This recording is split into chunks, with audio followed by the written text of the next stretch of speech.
Hi team, it's Gina Brooks and welcome to the Get Fit to Lead series. Actually, welcome to the fourth and final workshop in the Get Fit to Lead series. I'm so thankful that you've tuned in the last several weeks to gain some very valuable tips on how to be a more effective leader. So I'm going to turn off my mug so you don't have to look at this all day and you can just concentrate on the PowerPoint instead of my 4 eyes today. So let's get started. So if you recall, in the first 3 series, we went over self-reflection and how self-reflection can make you a stronger leader. Then we went over emotional intelligence and how effective leaders train for emotional intelligence. And then we went on to servant leadership and the qualities of a servant leadership and how to develop them. And when talking about self-reflection, if you recall, it's basically taking the time to discover who you are as a person and as a leader in order to lead more effectively. It's that time where you're looking inward and you're getting to know yourself better and what makes you tick. The second session, the second workshop on emotional intelligence, is similar. These are your soft skills. These are your emotional skills. These are your ability to become more aware of your emotions and your reactions to situations and be less reactive, right? So you're learning different techniques on being able to adjust your emotions when necessary in order to be a more effective leader. And then in the third workshop, we went over servant leadership. And it's that whole concept of serving your employees first. It's that acknowledging that a motivated, engaged employee will in turn serve their customers with the same care and heart that you serve your employees. So you took the time to self-reflect. You worked on improving your emotional intelligence and you implemented the serve first leadership style. That is great, wonderful, but how do you know you're on the right track as a leader? How do you know your employees are motivated, engaged? How do you know you're an effective leader? Well, that's what we're going to go over today. Feedback. We're going to go over feedback and how feedback can build up an already fit leader. Now, I'm going to tell you a little bit about giving employees feedback, right? Because that's a big part of a supervisor or manager's job. But I'm also mainly going to discuss how a leader can benefit from asking for feedback on themselves, on their leadership qualities. Okay, so I will go over both of those, but mainly we're going to concentrate on you, the leader. So what are we going to review today? First, we're going to discuss what is and isn't feedback. Then we'll go on to why is feedback important. And then we will talk about when should you give and receive feedback. And then last, how do we give it? How do we receive feedback? And that will end with that. So what is feedback? Feedback is basically the process of giving information. Usually the information is constructive, right? Because any information that you give is supposed to be based on someone's behavior, skills, performance, and is actually supposed to help them build upon either a negative, meaning an opportunity for improvement, or a positive, acknowledging and praising what they're already doing. That is great. But the basis of feedback is to share information, suggestions, tips on something that maybe already happened in the past that is being referenced to someone's current performance, behavior, or skill. And there's many ways people offer feedback, and we'll go over some of those things throughout the presentation. So I thought I would steal SMART goals, little analogy here with the SMART, because I thought it was very similar. Some of these are exactly the same as the SMART goal philosophy, but I just changed a few things to fit into what is feedback. SMART goals is basically when you're setting objectives, to a particular goal you're setting, well, we're going to do the same thing, but we're going to use it for effective feedback. So feedback should always be specific, right? It needs to be easy to understand and should always be tied to some type of performance, because we're not giving feedback on someone's personality per se. We're giving feedback on nothing personal, but perhaps maybe their behavior, maybe the skills, specifically, what are we giving feedback on? And it should be planned in advance, okay, not willy-nilly. Is that actually a saying, willy-nilly? Oh, I don't know. Okay, so the M is for multiple. What that means is feedback should be from multiple sources, and it should be asked by multiple sources. So if you're a supervisor, don't only ask your employees for feedback on your performance, ask your fellow peers, your fellow management, perhaps upper management. Get some tips on how you are doing as a leader. These are the best people that can help you. So expand your sources of feedback. A, in terms of what feedback is, it should be appropriate, meaning objective, right? And I kind of talked about it being based on behavior as it relates to performance. And I think sometimes when we give feedback, it's hard to accept, and we're going to talk about that later, but a lot of people can take it very personally. So you have to be very careful on what type of feedback you're giving and ensure that it's the objective, appropriate type that's tied to performance. The R is for reoccurring. And we're going to go over this later in the presentation, informal and formal, ongoing and regular feedback. But feedback should be continuous throughout someone's employment. It should be at the beginning, it should be at the middle, it should be at the end, it should be throughout. So basically, feedback is reoccurring. And feedback should be timely. If you're going to give feedback, it's just like giving any kind of constructive criticism or constructive advice, or even if you're making any kind of correction, if you don't do it timely, it loses its essence, its power. You lose your memory on what it was, and your employee or other leader will lose recall of even what you're talking about. So those are just some different parts of feedback that I want you to be aware of. So what feedback isn't? So we know what feedback is, right? It's constructive information given to you to help your performance. Its goal is to help.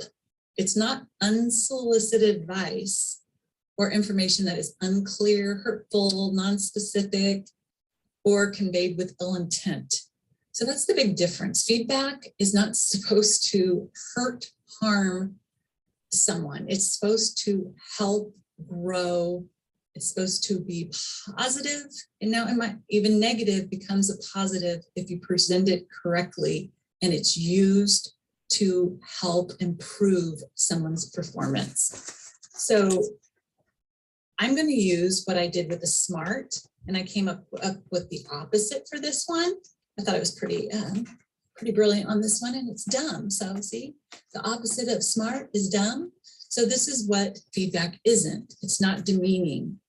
It's about performance. It's not based on personality attributes. So we need to make sure that we stay on task and not make it personal. It's not unintentional, right? It's well thought out. This is something that's planned in advance. And we'll talk a little bit about effective learning and what those what that looks like. But in effective learning, it's information that is well thought out and planned, and it has a goal. So unintentional, that's what feedback is not. It also doesn't cause misunderstandings. It is specific and brings clarity, not misunderstanding or misinformation. So feedback is supposed to be specific. It's supposed to help. It's supposed to be clear. It's supposed to be collaborative. It's supposed to be something that benefits someone. So if it causes misunderstanding or provides misinformation, that's what feedback isn't. And then last, it's not bad. Feedback is not supposed to be bad. Even if it's negative, it should be constructive and helpful. And that really comes down to the presentation, okay? I don't care what you give someone, no matter how bad it is, if you present it in the correct way, it will be seen as what it's supposed to be, which is information that is supposed to help your employee. So if a lot of people, I love this quote, leaders not only have to model and the giving of feedback, but also the receiving of feedback in a positive way. For leaders and employees, feedback really, it's a gift, if we think of it that way, right? If done right, this gift will improve performance. And it also improves relationships, it builds trust, it sparks creative thinking from your employees and from your leaders. But if it's such a gift, right, that we, both employees and leaders, benefit from, why are we not giving or receiving it enough? Why? And why are we not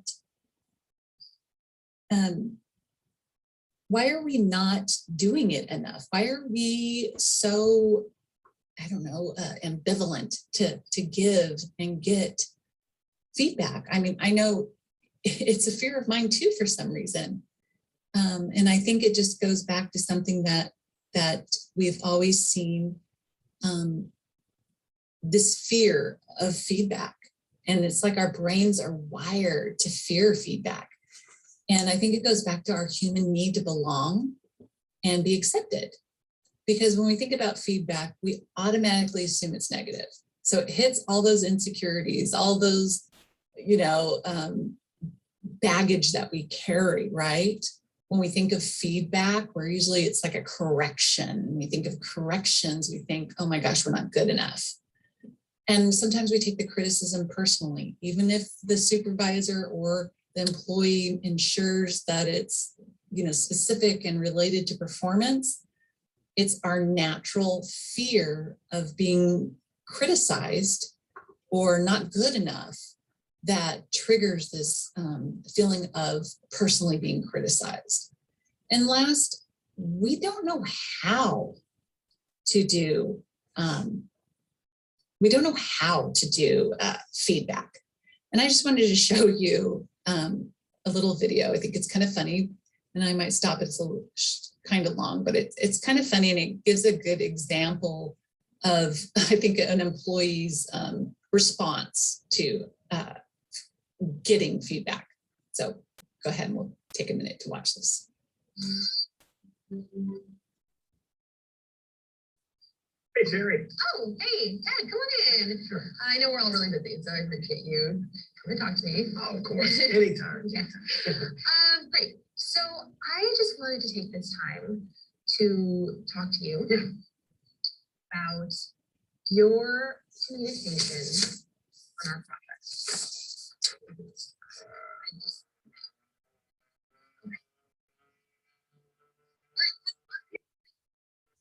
Ted has kind of a hard time receiving feedback.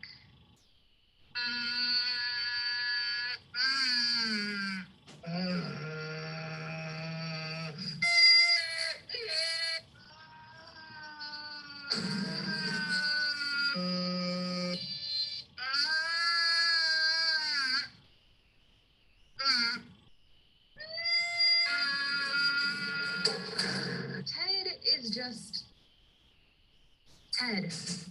He doesn't change. Doesn't matter what anyone says to him. He's not the easiest person to work with, but I'm so glad that I am not done. Ted, I used to give him feedback. I mean, I tried giving him feedback all the time. I tried being sweeter than pie about it, too. Sherry said you wanted to see me. Oh, yeah. I just wanted to see how you're doing. Great. Can't complain. Is there something else? Listen, Ted. Everyone's been complaining about sleeping.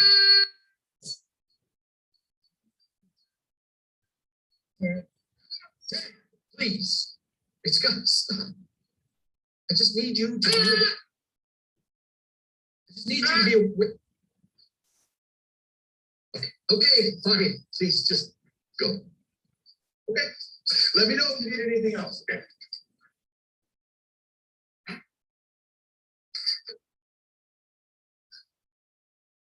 He does an okay job, but he could be so much better.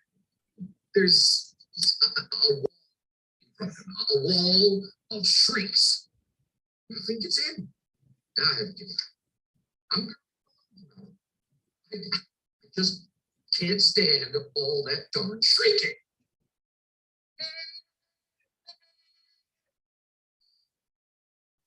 Well, do I take feedback?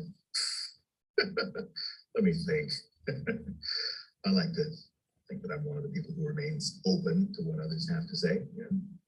Some people around here can't take any criticism, and honestly, I'm glad I'm not one of them. I mean, if you want to improve your job performance, feedback makes a big difference. Okay, how we do? Yeah, we're all set. Okay, good.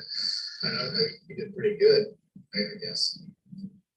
No, it's okay, though. It would have been better if you looked at me instead of. Okay, I hope you guys enjoyed that. That cracks me up every time I watch it because I'm just imagining that's a good way to get out of getting any kind of review or feedback. So I hope you guys don't only learn that technique from this training on how every time someone asks you for feedback or gives you feedback, they start screeching. But let's go back. Actually, let me go back one. Let's go back to a fear and the fear of feedback. So obviously, you know, we went over a few of the things about taking it personal and the negative aspect of it. But another thing is we aren't really good at it either, right? Because most people haven't developed that skill. And I know that's a weakness of mine. And that's something I want to work on as well. Because people are uncomfortable giving it, right? And then it's equally uncomfortable receiving it. So for supervisors, they don't want to give constructive feedback because sometimes their fear of hurting someone's feelings, like you could see the supervisor's kind of confidence initially, but then it's like super uncomfortable because they knew how he was going to respond. So I think as supervisors, there's that fear of unknown, how the employee is going to take feedback. And supervisors sometimes have a difficulty dealing with the conflicts. I mean, none of us want to have a situation of conflict. And sometimes the supervisors are, you know, they want to be liked. We all want to be liked. Or maybe they just don't have the confidence or experience to give it. And then for employees, why would they not want to give their supervisor feedback? Well, I would think it would be natural for employees to fear giving their supervisor feedback, mostly if it's not even requested. But even if it's requested, I think there's that natural fear if they say something negative, perhaps they'd be reprimanded, or maybe the supervisor wouldn't like them, or even potentially being retaliated against if they gave their supervisor feedback. And that includes even if the supervisor asked for it. So in receiving it, employees or supervisors, they both honestly could be still judged, right? And I talked about that a few minutes ago about just any kind of critique sometimes brings out that feeling of being insecure and misunderstood and basically not good enough. I think that's a fear of ours. So what we've reviewed so far. So far we've reviewed what feedback is, and we reviewed what feedback isn't. Now we're gonna talk about why feedback is so important. And I listed 4 different things. There's a lot of different benefits of feedback, but I wanted to just kind of combine it into a reasonable amount of areas. And for leaders, being able to give and receive feedback is an essential skill. It's just like emotional intelligence. It's just like being able to make, have decision making and delegation skills. These are all skills leaders should at some point be able to do as part of their duties and their job. And sharing feedback on what is and isn't working on both ways, the supervisor to the employee, employee to the supervisor, increases efficiency, it improves work processes and collaboration between teams. So there's a lot of positive outcomes when giving and receiving feedback. And the first one is engagement. Leaders who welcome and ask for feedback from their employees, they're actually helping to create an atmosphere where employees feel they are valued and they also feel they're safe. They think, great, my input is appreciated and that they're an important part of the team. When employees receive feedback from their supervisor, they feel what they do actually matters and that they are valued, and that in turn motivates them to do better. So employees feel more loyalty to the organization when they feel their contributions matter and opinions are supported. And that goes both ways. So a leader that asks their employees for input and wants their feedback on how they're doing builds engagement with employees. And then the leader giving the employees feedback on their performance also contributes to them feeling valued and becoming more loyal to the organization, which is what engagement is. And the second area I want to talk to you about why feedback is important is it helps with self-awareness. So as a leader, and we kind of talked about emotional intelligence, even self-reflection, all of those things coincide with self-awareness. And self-awareness assists you in building those leadership skills and understanding your strengths and weaknesses and areas that you can improve on. So receiving feedback for leaders helps increase their overall emotional intelligence. They also helps with understanding how employees and peers see the leader, and helps you improve upon all of those things, those areas that need improvement, and just makes you look inward to be able to really assess how you're doing. You need that feedback, that outside feedback. And the same occurs when employees receive feedback from their supervisors. They become more self-aware also. So it's a really important part of why feedback is so imperative. Another area is for performance, right? Requesting, receiving, giving feedback, they each contribute to improved performance. So receiving or giving feedback is a collaborative, interactive process that should include participation on both parts, both the employee and the supervisor. So one's actively listening, right? While the other shares information, and then it goes back and forth, right? Someone's actively listening, the other one's sharing feedback information. It improves communications between the giver and the receiver, right? So receiving feedback, whether you are a leader or employee, helps to improve your job knowledge and skill set by learning new and different ways to approach a project or job duty. And that's kind of why, like, feedback for, you have your evaluation or your ongoing assessment from your supervisor or vice versa. The whole point of doing that is to improve your job knowledge and skill set. It's just like if you were to attend a training or a class, just like you are today, you're working on improving your job knowledge and adding a new skill set, right? We're going to try to improve our ability to give and receive feedback. It also can help in identifying areas of improvement. We call those OFIs. It also helps you define expectations and give specific direction to someone who's struggling with performance. So let's just say like you were having some performance issues and then one day you just got terminated and you never knew why. No one ever mentioned you gave you any feedback on how you've been doing or any training or any coaching. You would be shocked. Well, I always say that someone who's terminated should never be shocked. And if they are, then the leader didn't do their job correctly, right? Because they did not give that employee feedback, specific feedback on how they're doing and what needs to be corrected.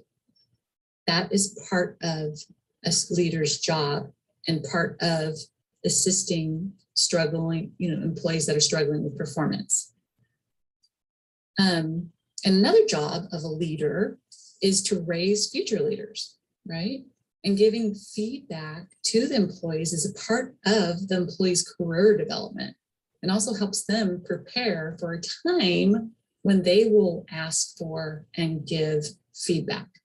So it helps everyone's performance, helps the leader's performance. If they get assessed from their employee, they are able to gauge how they're doing, what they need to do better, how, what resources the employees need. All of those are important in ultimately the bottom line, right? Performance.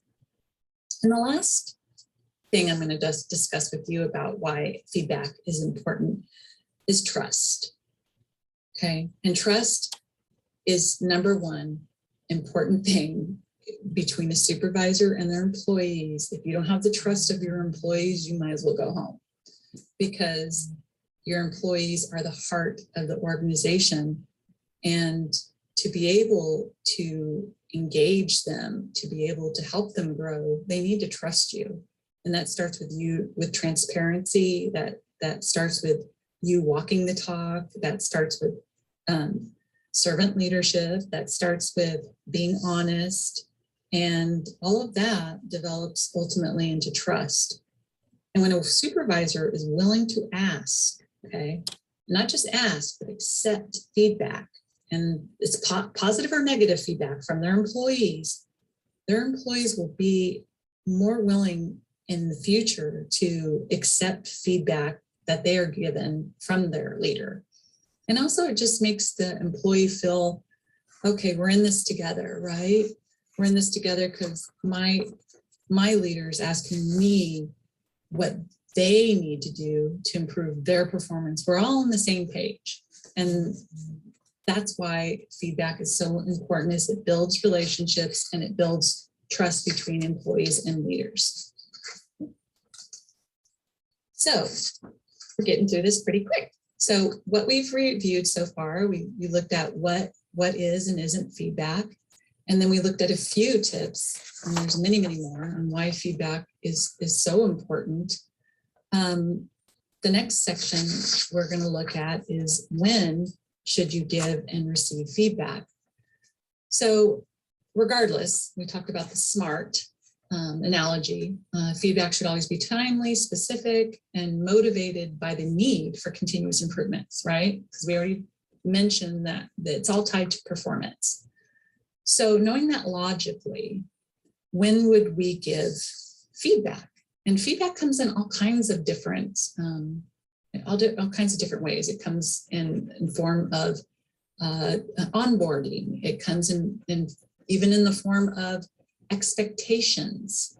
Proteus, we give an expectation memo when someone starts, and that just is a time for an employee and supervisor to meet and discuss what the expectations are, so everything's clear. It's a great start to a supervisor-employee relationship. But if that's it, and then it's a year or more before they get their next feedback, there's a little bit of a breakdown there. And I know supervisors and leaders are extremely busy, particularly these days with COVID and all the challenges at work. I'm definitely experiencing that myself. So know that feedback doesn't necessarily have to be formal at all times. It could also be informal. But one of the important things to note is that it should be regular, and it could happen at any time, right? It doesn't have to always be, like I said, formal. I mean, you should have a purpose. It should have some kind of a purpose. When I say any time, I mean, once something happens, if someone does something wonderful, send out an email noting that person did something great. I had an employee give an incredible suggestion, And I sent it on to upper leadership, and they were incredibly supportive of her suggestion, and they're implementing it. So it's amazing when you bring forth your employees' suggestion, the great things that can happen. And it was a wonderful suggestion. So anytime that you can give your employee feedback that what a great suggestion, I'm going to pass it on. Let's see if we can get it implemented.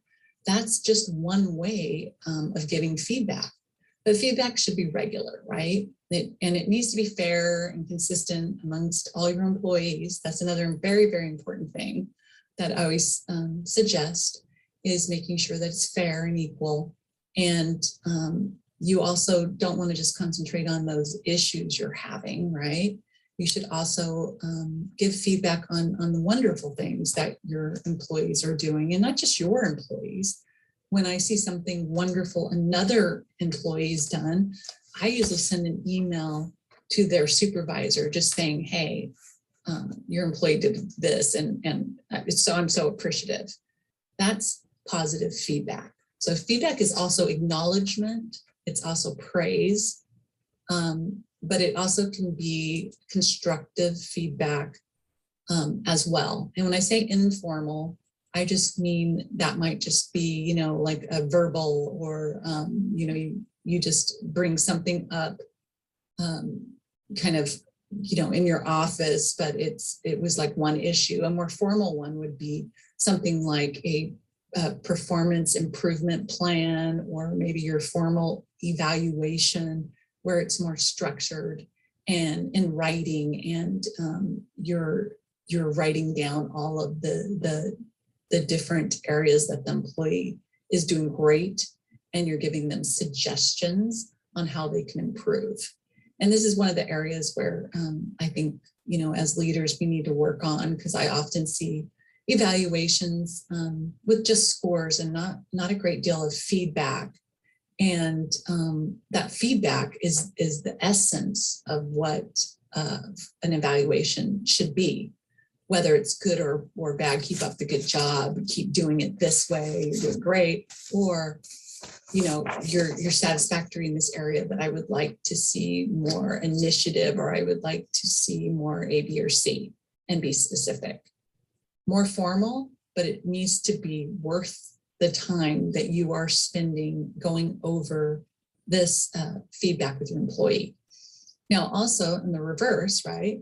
When you ask for feedback from your employee about you, that's probably going to have to be maybe a little different. It could be more informal or formal, anytime, regularly. All of those things will have to be, that's going to be a really, really habit to get into, because that's difficult. And that's why we're discussing this, because we don't typically talk about requesting feedback as leaders.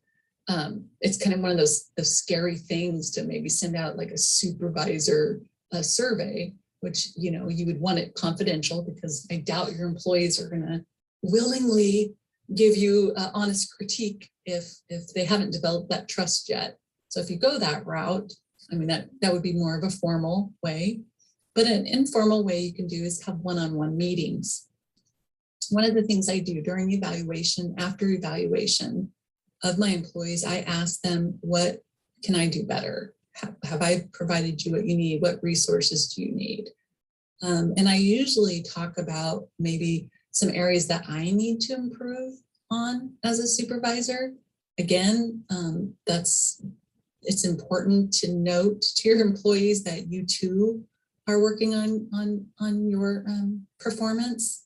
And again, that could be more of an informal way. It might not be as regular, but in terms of any time and regular, I think that's more requesting input and suggestions from your employees. So you should probably have regular meetings. Another thing that has kind of fell to the wayside because of COVID, probably not having the same types of meetings as we used to. So we're really having to readjust some of these things. But actually today and now is the time where we need our employees' input more than ever.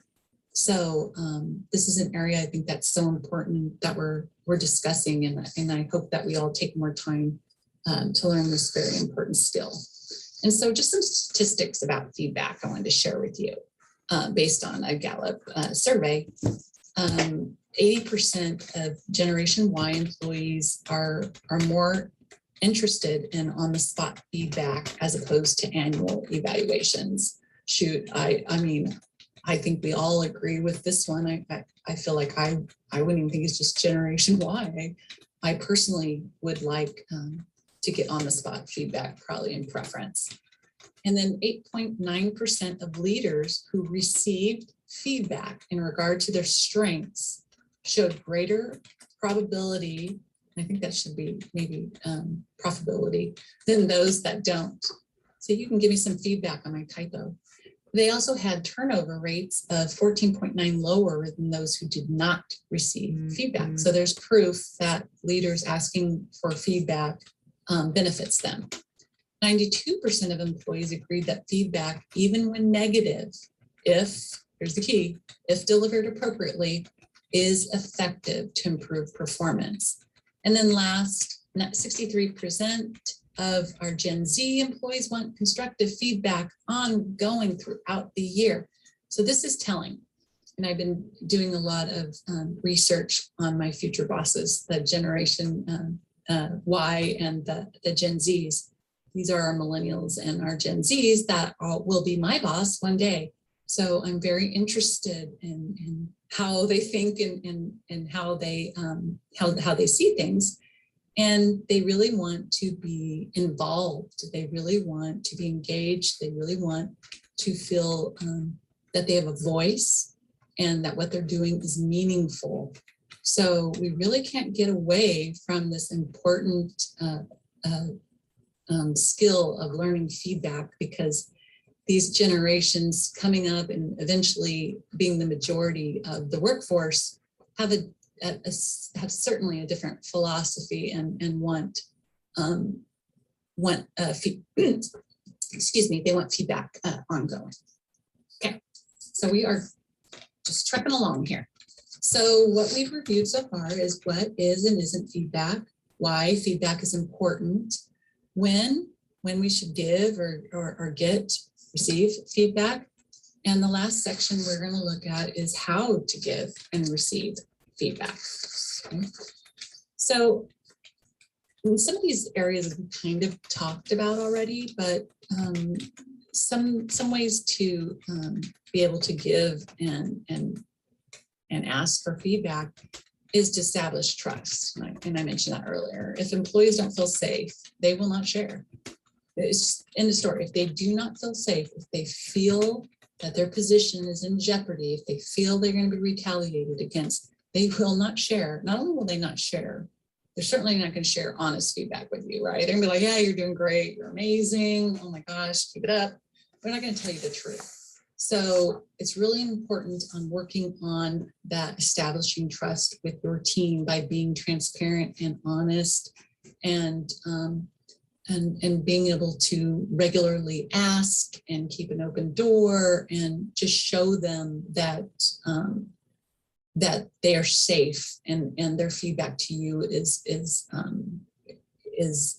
well received.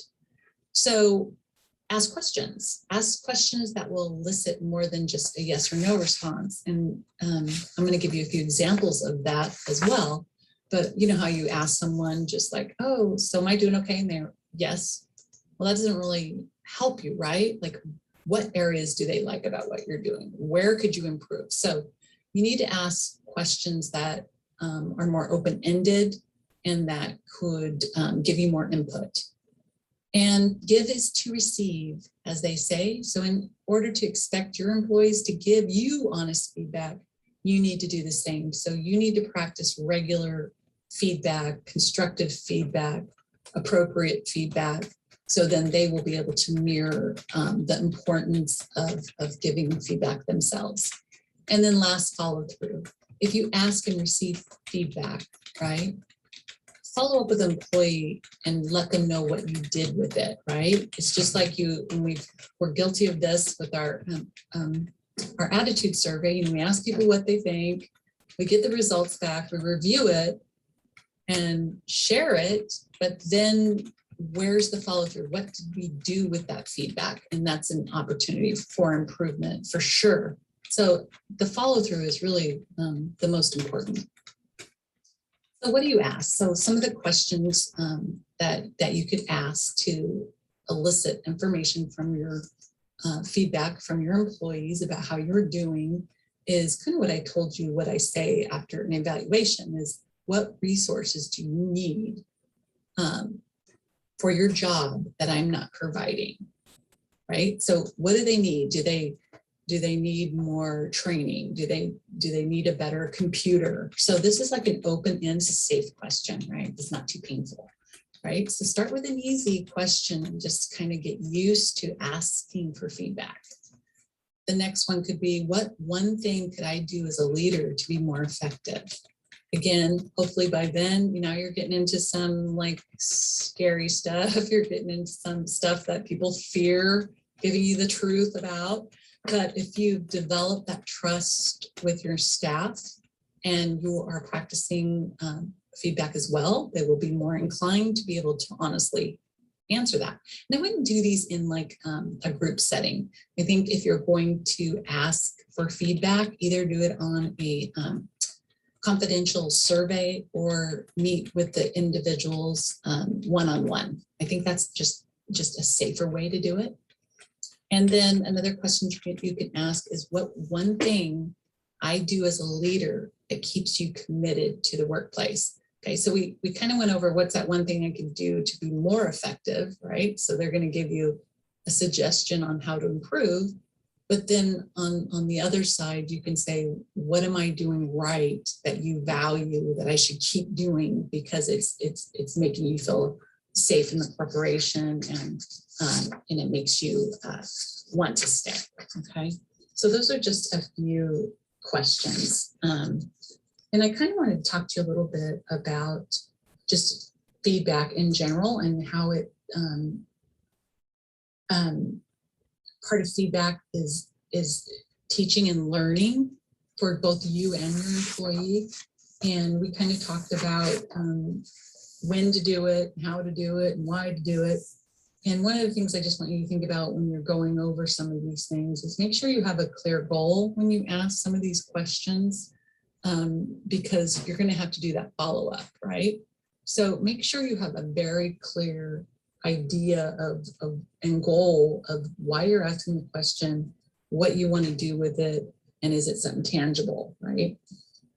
And you actually have to have the desire to want the feedback. I mean, you really are going to have to do everything and take the time to listen, let it just, listen to what they have to say and remember that you're asking because you have a genuine desire to achieve better performance. And then feedback, really at the end of the day, when you do all of these things and you ask all these questions, the main goal is to find out if you're doing well and what you're not doing well. And that goes both for employees and supervisors. Okay, so now you know what feedback is, you know why it's a benefit, you know how to do it, you know when to do it. But now what? Now what do you do now that you have the feedback from your staff? Let's say you went through all of this, you got your feedback from your staff. What I want you to do is just digest. When you do that question, actively listen, don't interrupt, digest, take some time, thank them, no response. Take the time to digest and self-reflect on what they say. Because I think our automatic, when we are receiving constructive feedback, our automatic response is defensiveness. And I've seen this quite a bit. And sometimes we give feedback, and I've been guilty of this, at poor timing giving feedback, perhaps when you're emotional or when you're upset. Always take the time out to digest and self-reflect before you receive or give feedback. It'll make it a lot easier, and it'll make sure that you're in the right state of mind. And then after you digest and self-reflect and find some acceptance in what people are saying, and I'm not saying it's always true or correct, but if you do your job and you ask all your employees, you might see commonalities that you can look at. Develop an improvement plan for yourself, right? Take these areas that your employees say are strengths and weaknesses and areas for improvement, and develop an improvement plan on some of the things that you're going to implement or attempt to implement based on the information and feedback they gave you. And then meet with your employees individually, share with them the improvement plan, and enter in some more dialogue, right? Enter some dialogue about where you were. Is this what they were thinking? Is this, would this make a difference? You can actually go ahead and ask for more feedback. See, feedback never ends, because we want continuous improvement. We're never going to be 100%. Ongoing learning, personal and professional development, and continuous improvement is forever. Giving and receiving feedback is a skill, right? A skill that you can develop by practicing, by doing it often, attending trainings like you are today, and accepting the information in a proactive and open-minded way. Well, team, this is it for this leadership series. I hope you enjoyed it. I've certainly enjoyed doing it for you. This is something we'll be continuing in the future.